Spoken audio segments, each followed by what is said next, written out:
Good evening. যেহেতু এখন রাত 10টা বেজে গেছে, গুড ইভিনিং বলাটা ঠিক নয়, কিন্তু যেহেতু মিটিংটা ফার্স্ট হচ্ছে এই জন্য গুড ইভিনিংটা ঠিকই চলে। যাই হোক, গুড ইভিনিং এভরিওয়ান।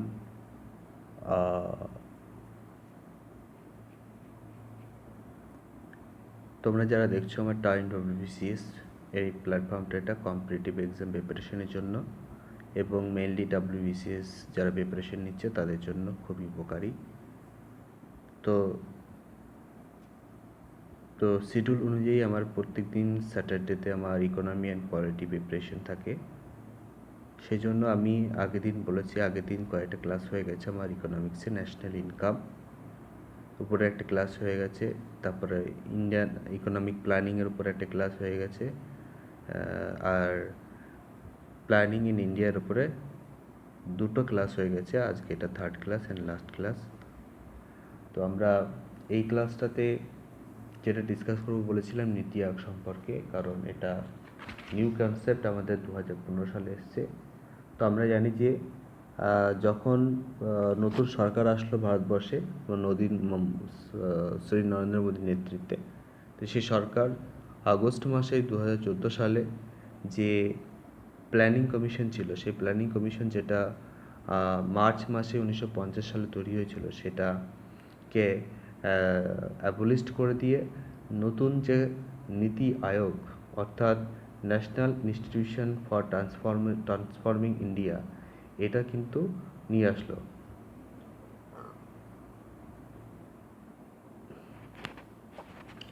এই যে এটা নিয়ে আসলো, and it will B the premature to be conclusive on this shift from planning to নীতি আয়োগ। ঠিক আছে, এই যে ব্যাপারটা চলে আসলো যে নীতি আয়োগ কনসেপ্টটা, এবং নীতি আয়োগ 1 জানুয়ারি 2015 সালে সেট আপ হলো। ঠিক আছে, জানুয়ারি 1। তো বর্তমানে নীতি আয়োগের যিনি বা চেয়ারম্যান আমাদের প্রাইম মিনিস্টার থাকেন, এবং যিনি চেয়ারম্যান হন তিনি প্রাইম মিনিস্টার থাকেন। ভাইস চেয়ারম্যান আছেন এখন বর্তমানে Suman Bery, and chief executive officer যিনি আছেন তিনি হচ্ছেন, এক মিনিট একটু কনফার্ম হয়নি এটা, চিফ এক্সিকিউটিভ অফিসার যিনি আছেন তিনি বিভিআর সুব্রমণিয়াম। ঠিক আছে, বিভিআর সুব্রমণিয়াম।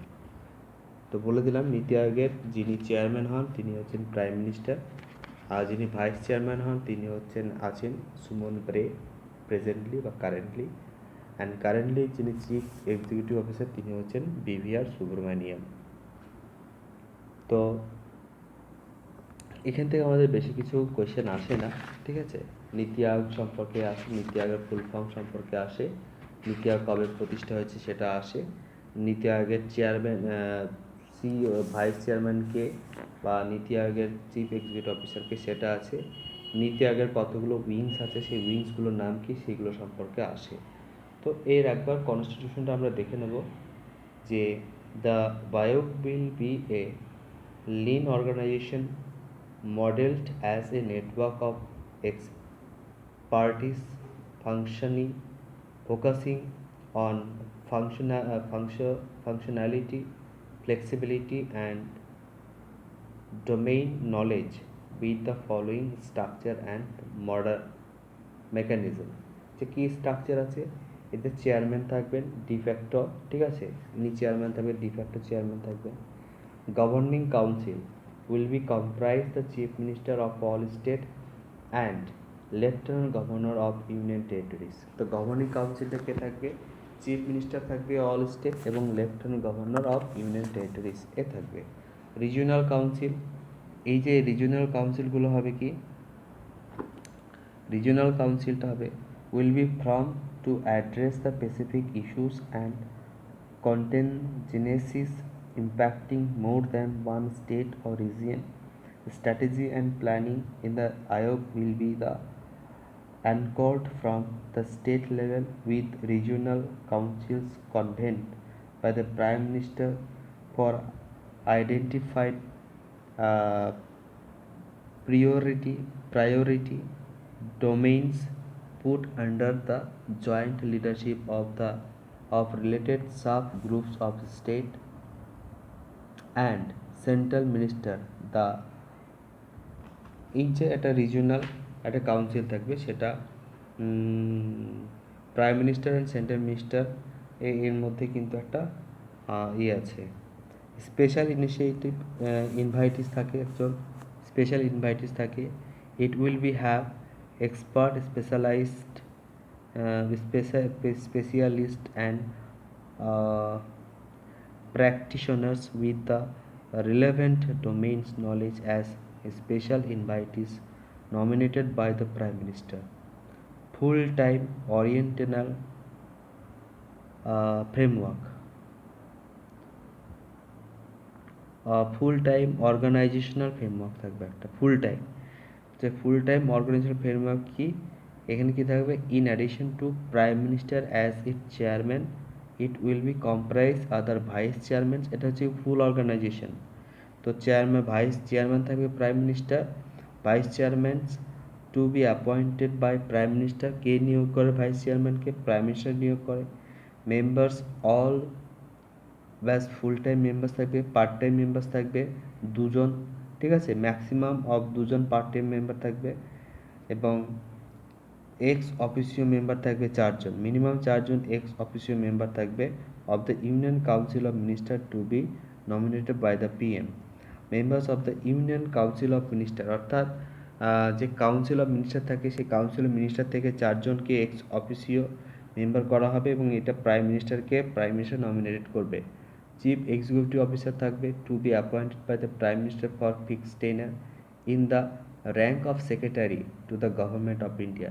তাহলে যিনি প্রাইম মিনিস্টার, যে চিফ এক্সিকিউটিভ অফিসার, তার র্যাঙ্ক থাকবে কি, সেক্রেটারি।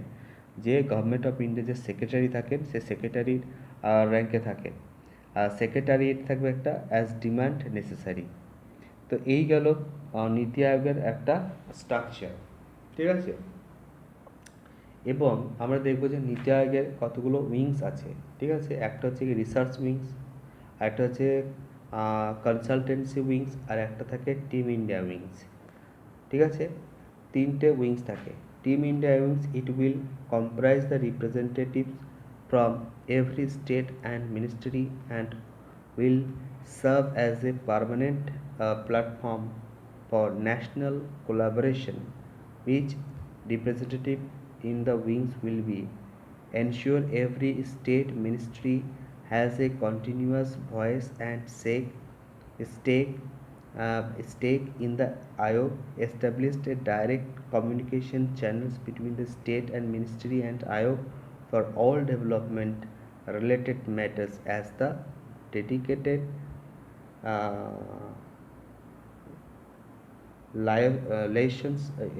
dedicated liaison interface। তো এইটা হলো টিম ইন্ডিয়া উইংস। তাহলে তিনটে উইংস থাকে, একটা রিসার্চ উইংস থাকে, একটা কনসালটেন্সি উইংস থাকে, একটা হচ্ছে গিয়ে টিম ইন্ডিয়া উইংস থাকে, তিনটে উইংস থাকে। তো নীতি আয়োগ, যেটা নীতি আয়োগের ফার্স্ট যে মিটিং হয়েছিল সেটা কবে হয়েছিল, এরকম কোশ্চেনটা আসে। ফার্স্ট মিটিং কবে হয়েছিল, সেকেন্ড মিটিং কবে হয়েছিল। ফার্স্ট মিটিং হয়েছিল নীতি আয়োগের February 8, 2015, ঠিক আছে। নীতি আয়োগের ফার্স্ট মিটিং হয়েছিল February 8, 2015, অ্যান্ড সেকেন্ড মিটিং হয়েছিল 15 জুলাই 2016। 15 জুলাই 2016। এখনও পর্যন্ত যতটুকু ইনফরমেশন আছে আমার কাছে আমি বলছি, সেটা হচ্ছে গিয়ে 2020-তে 6th মিটিং হবে, সেটা ফিফথ মিটিং হয়ে গেছিলো লাস্ট 15 জুন হয়েছিল 2019-এর ফিফথ মিটিং হয়েছিল। তো প্রত্যেক বছরে যখন মিটিং হয় 15, 16, 17, 18, 19, 20, 21, 22, 23 এবং 24, এই মিটিংগুলোও আমাদেরকে দেখতে হবে। তো সেটা একটুখানি দেখে নেবে যে লাস্ট মিটিং কবে হয়েছিল। ফার্স্ট মিটিংটাই সব থেকে বেশি আসে কোশ্চেনটা পরীক্ষায়, কয়েকবার এসছে পরীক্ষায়, মেইনসে এসছে। তো নীতি আয়োগের যে বর্তমান যিনি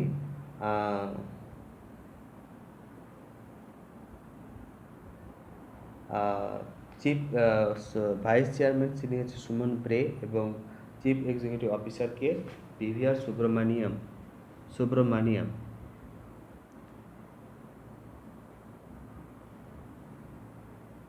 এর থেকে আর বেশি কিছু পড়ার নেই নীতি আয়োগ থেকে, জাস্ট এটুকুই আমাদেরকে মোটামুটি মনে রাখতে হবে। সেরকম ডিফিকাল্ট কোয়েশ্চেন নীতি আয়োগ থেকে আসে না। তবে নীতি আয়োগ এবং অন্যান্য কিছু ইনস্টিটিউশন আছে, কিছু এজেন্সি আছে যারা কিছু রিপোর্ট বা ইন্ডেক্স রিলিজ করে, সেটা কিন্তু মনে রাখবে। নীতি আয়োগ কী কী ইন্ডেক্স বা রিলিজ করে, ঠিক আছে? এগ্রিকালচারের ক্ষেত্রে কিছু কিছু একটা ইন্ডেক্স রিলিজ করে, এগুলো দেখতে হবে নীতি আয়োগ কী কী ইন্ডেক্স রিলিজ করে, ঠিক আছে? নীতি আয়োগ কী কী ইন্ডেক্স রিলিজ করে।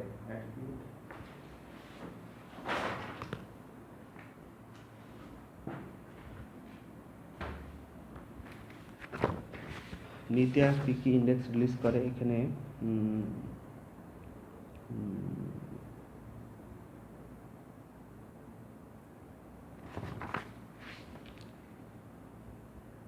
যেমন হচ্ছে গিয়ে নীতি আয়োগ আর United Nation Development Programme North Eastern Region District SDG Index release করে, ঠিক আছে? এই একটা রিলিজ করে নীতি আয়োগ। আর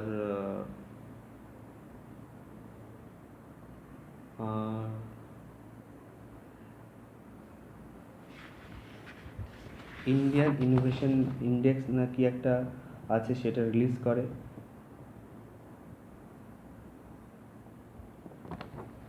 তো বিভিন্ন ধরনের ইন্ডেক্সগুলো রিলিজ করে। যখন আমরা কারেন্ট অ্যাফেয়ার্স পড়বো তখন আবার একটু বলে দেবো যে কোন কোন ইন্ডেক্সগুলো নীতি আয়োগ রিলিজ করছে, ঠিক আছে? সেটা আমরা কিন্তু ডিসকাস করব। তো আজকে এই পর্যন্ত ইকোনমিক্সের ক্লাসটা, আমাদের ইকোনমিক্সের ক্লাসটা শেষ হয়ে গেল। যেটা ন্যাশনাল ইনকাম আমরা পড়েছি, সেক্ষেত্রে ন্যাশনাল ইনকামে বেশ কিছু জায়গায় আমরা ফোকাস করেছি, যেমন গ্রোস ভ্যালু রেট এবং হচ্ছে গিয়ে 80 crore ইন্ডাস্ট্রিজ, তারপর হচ্ছে গিয়ে কিছু ন্যাশনাল ইনকাম, জিডিপি, জিএনপি আর সাবসিডি অ্যান্ড ট্যাক্স রিলেটেড যে প্রবলেমগুলো আছে সেগুলো আমরা ডিসকাস করেছি। এবং ন্যাশনাল ইনকামে সেরকম আর কিছু হ্যাঁ, আর একটা কী ছিল, গুডসগুলো থেকে করেছি। ইকোনমিক সেকশন ছিল, যেগুলো হচ্ছে গিয়ে primary sector, secondary sector, tertiary sector, quinary and quaternary sector, এইগুলো ডিসকাস করেছি। আর ইন্ডিয়ান ইকোনমিক প্ল্যানিং থেকে যেগুলো হয়েছে সেটা হচ্ছে গিয়ে ডিসকাস করা হয়েছে। ইম্পারেটিভ, ইন্ডিকেটিভ, এগুলো ডিসকাস করা হয়েছে। ইন্ডিয়ান প্ল্যানিং থেকে যেগুলো ডিসকাস করা হয়েছে, যে ফার্স্ট যে blue print of Indian economic planning, সেটা ছিল কি বিশ্বেশ্বরায় প্ল্যান, ঠিক আছে? এছাড়া আরও গান্ধিয়ান প্ল্যান, তারপর হচ্ছে গিয়ে বিভিন্ন ধরনের প্ল্যানগুলো ডিসকাস করেছি আমরা। তারপরে হচ্ছে গিয়ে আমরা যে ইন্ডিয়ান ইকোনমিক প্ল্যানিংয়ের যে 3টে স্টেজ আছে, যেটা হচ্ছে গিয়ে একটা সেন্ট্রাল প্ল্যানিং, তারপর হচ্ছে গিয়ে 20 পয়েন্ট প্রোগ্রাম, আর হচ্ছে যে কি এমপিএলএডি স্কিম। এই যে 3টেকে নিয়ে আমরা ডিসকাস করেছি, 3টেই করেছি। আজকে আমরা নীতি আয়োগ সম্পর্কে ডিসকাস করে নিলাম।